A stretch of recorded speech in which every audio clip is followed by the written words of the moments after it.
अलिबाग तालुक्यातील नागाव परिसरातील पालेपूल अत्यंत धोकादायक अवस्थेत असून आज पहाटे पुलावरील संरक्षण कठडा पूर्णपणे कोसळल्याने नागरिकांमध्ये भीतीचे वातावरण निर्माण झाले।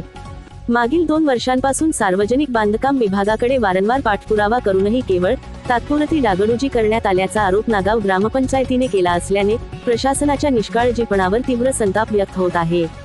स्थानिकांच्या म्हणण्यानुसार पालेपुलाची अवस्था दिवसेंदिवस अधिकच बिकट होत चालली असून पुलाच्या दोन्ही बाजूचा रस्ता खचल्याने संरक्षण कठडा नदीत कोसळून पडला आहे।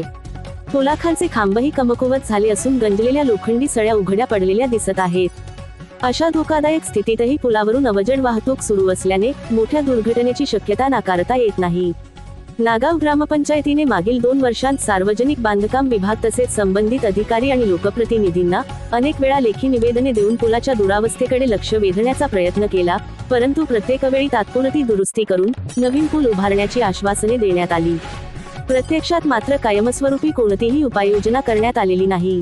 सदर घटनेची माहिती मिळताच नागाव ग्रामपंचायतच्या सरपंच सौ हर्षदा मेकर यांनी सार्वजनिक बांधकाम विभागाच्या अधिकाऱ्यांशी संपर्क साधून तातडीने दुरुस्ती करण्याची मागणी केली।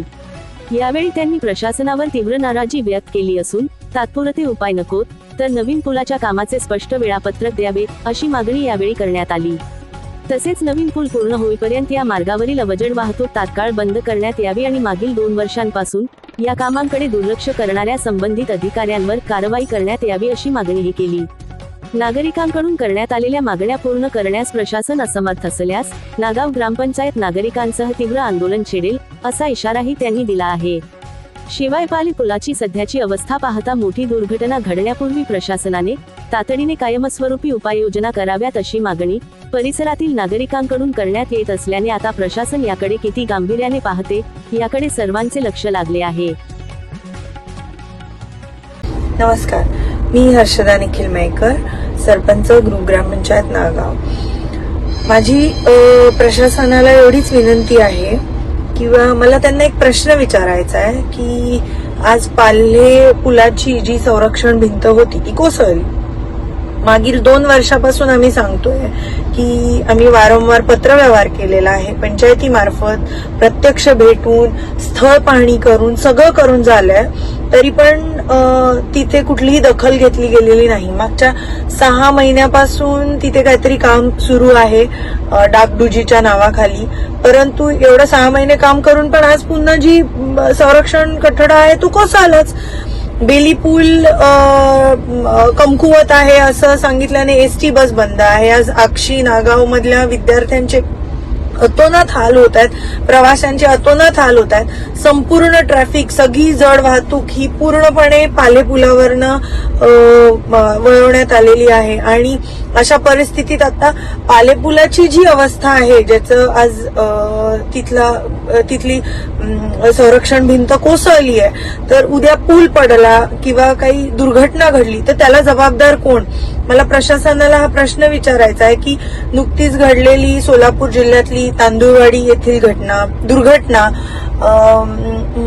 आपलं महाडला जी दुर्घटना घडली ब्रिज पडल्यानंतर, त्याची पुनरावृत्ती होण्याची वाट बघतोय का प्रशासन? त्याच्यानंतर तुम्ही काम सुरू करणार आहात का? उद्या सकाळी आम्ही PWDच्या वरिष्ठ अधिकाऱ्यांची भेट घेऊन आम्ही पुढील ते काय ठोस पावलं उचलणार आहेत या बाबतीमध्ये याच्याबाबत आम्ही विचारणा करणार आहोत। आणि याच्यामध्ये म्हणजे मला वाटतं की त्यांचे डोळे बंद असतील, पण आमच्या समोर आम्ही इथे आमचं जे प्रशासन आहे ते काही डोळे झाकून बसलेलं नाहीये आणि आम्ही प्रशासनाला विनंती करतोय की त्यांनी कृपया या सगळ्याकडे जातीने लक्ष देऊन हा ब्रिज लवकरात लवकर, नवीन ब्रिज तसेच हा जो जुना ब्रिज आहे त्याची व्यवस्थितपणे जबाबदारपणे डागडुजी किंवा दुरुस्ती ही करून घ्यावी आणि होणारी दुर्घटना टाळावी एवढीच विनंती करते। आणि तिथून प्रवास करणाऱ्या सर्व प्रवाशांना आवाहन करते की काळजी घ्या, पाऊस पडत असताना, अंधाराच्या इथनं जात असताना कृपया बघा आणि नंतर पुढे पाऊल टाका। तर बस अपेक्षा आहे की गव्हर्नमेंट या सगळ्याला किंवा प्रशासन या सगळ्याला खूप सिरियस घेईल आणि लवकरात लवकर नवीन पुलाचे काम सुरू होईल अशी अपेक्षा आहे. अशा प्रकारच्या नवनवीन व्हिडिओ आणि चालू घडामोडी पाहण्यासाठी TV7 मराठी महाराष्ट्र न्यूज या चॅनेलला लाईक, शेअर आणि सबस्क्राईब करा.